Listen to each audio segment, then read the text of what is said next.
I think I'll call him Bambi. One of the most tragic moments in any Disney movie happens when Bambi loses his mom early on in his self-titled film. All we learn about the culprit is that it was a man. However, conspiracy-minded Disney fans have come to the conclusion that the perpetrator was one man in particular. Welcome back to The Binger, everyone. When we think of Disney movies, they bring to mind charming characters, talking animals, and innocent entertainment. According to some fans, though, that perception couldn't be further from the truth. Detailed examination of Disney's movies by these fans have led to some truly dark theories. In this video, we're exploring some of the darker theories about what's really going on in our favorite Disney films. Fair warning though, these could ruin some of your favorite childhood memories.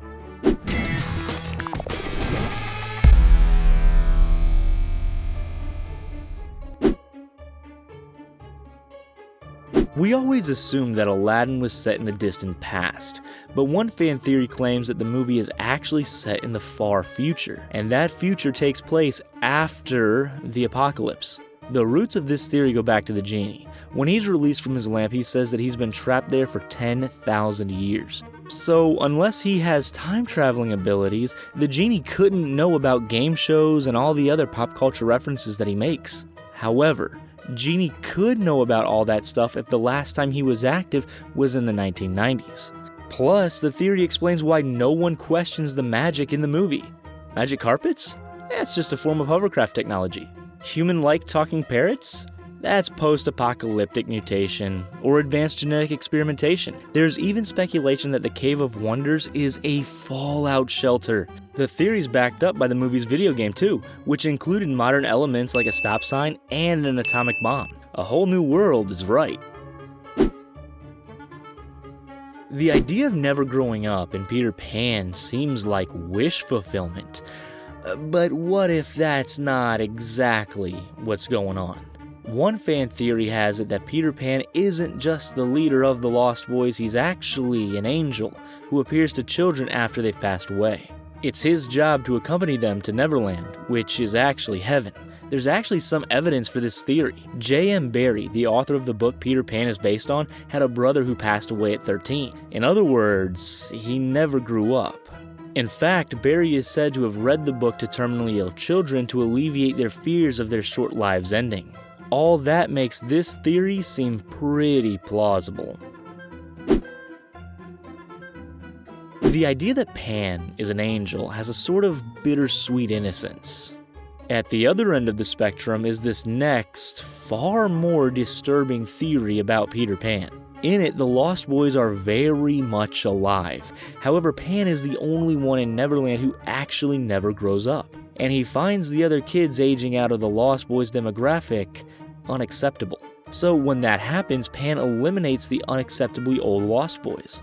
This is another theory that comes straight from J.M. Barrie's book. The book contains a passage that says when Peter discovers the Lost Boys are growing up, he thins them out. The meaning of thins them out seems less than harmless in this context. One of the most popular Disney villains of all time is Sleeping Beauty's Maleficent. The cold-as-ice evil fairy seemed to meet her demise at the end of the movie. However, there's one fan theory that claims it didn't happen. According to the theory, because Maleficent was a dragon when Prince Philip stabbed her, it was this supersized form that met its end. In fact, in one blink and you'll miss it frame of the film, Philip's sword appears to turn black. Perhaps in that moment, Maleficent's dark energy fused with his sword. If Maleficent was still alive and trapped in the sword, it stands to reason that at some point she would have been released. When that happens, Maleficent could go on to wreak all sorts of havoc around the time the movie takes place. In fact, the theory attributes some of the most tragic events of the 14th century to a living and very angry Maleficent. Let's move on to another bad guy focused theory. This one speculates that not only did the evil queen survive the events of Snow White and the Seven Dwarfs, but she appeared in another movie. Yeah, the evil queen continued her quest for youth and beauty in Tangled. The evil queen reinvented herself as Mother Gothel, making Tangled a sequel to Snow White. It actually makes sense when you think about it. The characters look pretty similar. They're both obsessed with their looks. They both do terrible things to maintain their beauty. They both understand magic, and if that weren't enough, the dagger Mother Gothel keeps looks a lot like the one the evil queen hands to the huntsman. Coincidence? I think not.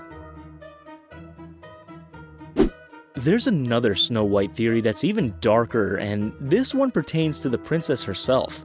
Reddit user Scheherazade posits that the movie didn't actually have the happy ending that we all thought it did. That's because the prince isn't a prince. He's actually the Grim Reaper. And when he kisses Snow White, he isn't waking her up, he's preparing her to go to the next realm. The idea is even backed up by the white horses that Snow White and the prince ride off on. Scheherazade sees them as a biblical reference to the pale horses mentioned in Revelations. Snow even waves to the dwarves like she'll never see them again. And if she was leaving for the afterlife, she wouldn't. How's that for making you completely rethink your childhood?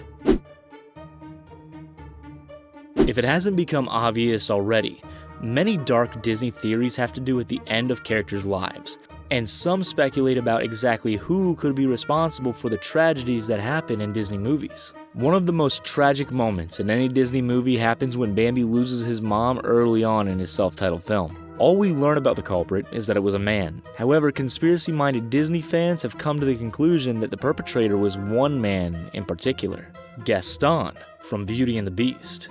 Why? The man brags that he's a master hunter. He even sings that. Presumably those antlers come from all of the innocent deer that he's taken out. Plus, if you look closely at the beginning of Beauty and the Beast, a doe can be seen drinking from a stream. Now sure, these connections are a bit tentative, but think about this. Taking Bambi's mom away from him is exactly the sort of thing the vain, evil Gaston would do, isn't it? When it comes to young deer's mothers, Bambi's isn't the only one who perished. In Frozen, we learn that Sven and Kristoff have been together since they were both children.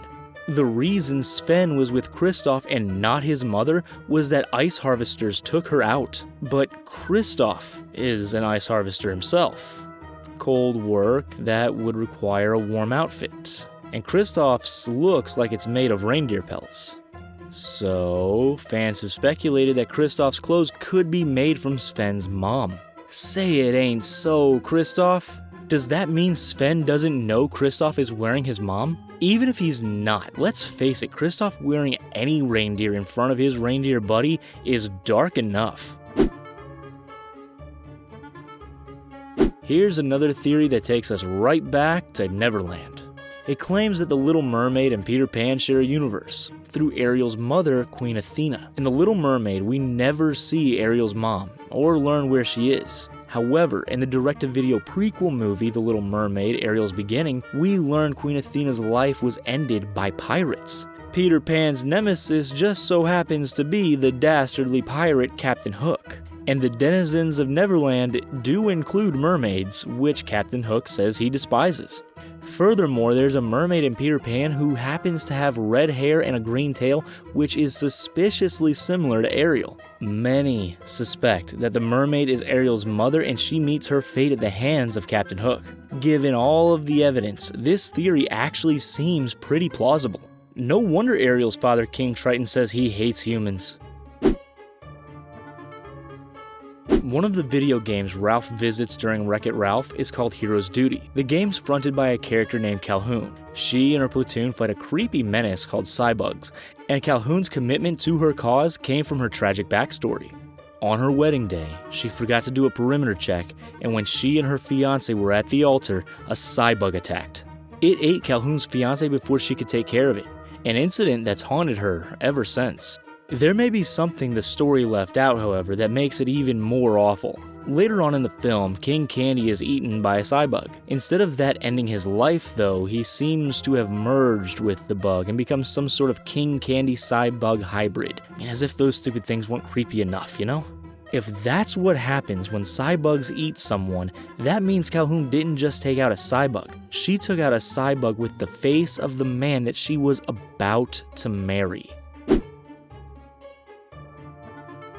If you look closely at Snow White and the Seven Dwarfs' Dopey and Pinocchio's Geppetto, you'll notice they share an eerie resemblance. Same oversized ears, same round nose, same doughy face. They also behave similarly in their respective movies. They're both kind, clumsy, and a bit confused. On Tumblr, a fan named Dress Up Dolly proposed the characters are actually the same person, and the reason why is pretty disturbing. The theory suggests that there were originally only 6 dwarves. At one point they found a baby who they believed was a dwarf. They took him in, but they abused him and made him do the hard chores. At the time of Snow White, he was quite young and unable to talk. However, when he grew taller and the dwarves realized he wasn't one of them, they kicked him out. After that, Dopey changed his name to Geppetto and became a woodworker. For the rest of his life, he held a torch for Snow White. So when he created Pinocchio, he made it look like what he believed his and Snow White's child would look like. Which explains why Pinocchio shares so many of Snow White's traits. If that doesn't make you rethink both movies, nothing will. Fans have also speculated about a possible connection between the movies Frozen, Tangled, and The Little Mermaid. In Frozen, Anna and Elsa's parents lose their lives in an off-screen shipwreck. On Facebook, a fan named Beautiful Sin speculated that they were on their way to the royal wedding of Rapunzel and Flynn in Germany. If you look closely during Elsa's coronation in Frozen, you can glimpse Rapunzel and Flynn greeting Anna. So the characters from the 2 films definitely know each other. If Anna and Elsa's parents were sailing to Germany from Norway, around halfway between would be Denmark. And Denmark is the assumed undersea home of the Little Mermaid. In fact, on Tumblr, Irkma observed that the ship Ariel pilfers human artifacts from looks a lot like the ship Anna and Elsa's parents went down in. Ariel's collection is much more sinister when you think about it that way. When it comes to Anna and Elsa's parents, the theories don't stop there. Some fans believe that the couple didn't actually perish in the shipwreck. In fact, they made it to an island, and they had a baby boy. And when that baby boy was young, they ended up being preyed on by a hungry jaguar. If that sounds familiar, that's because it's the beginning of the movie Tarzan. So according to this theory, Anna, Elsa, and Tarzan, they're all siblings. Part of the reasoning behind this theory is that Frozen co-director Chris Buck also co-directed Tarzan. And in a Reddit Ask Me Anything, the Frozen directors appeared to confirm the theory. Later, Buck clarified that the connection between the 2 stories was only in his mind. Winnie the Pooh comes across as the epitome of childhood innocence, yet one fan theory will have you looking at the story completely differently. It claims the story is an allegory for mental illness, and all the characters have specific disorders. Piglet has anxiety, Rabbit has OCD, Eeyore, depression, and Pooh, of course, has an eating disorder. Plus, Christopher Robin is schizophrenic. In other words, the one thing they all need is a decent therapist. Could that be Tigger?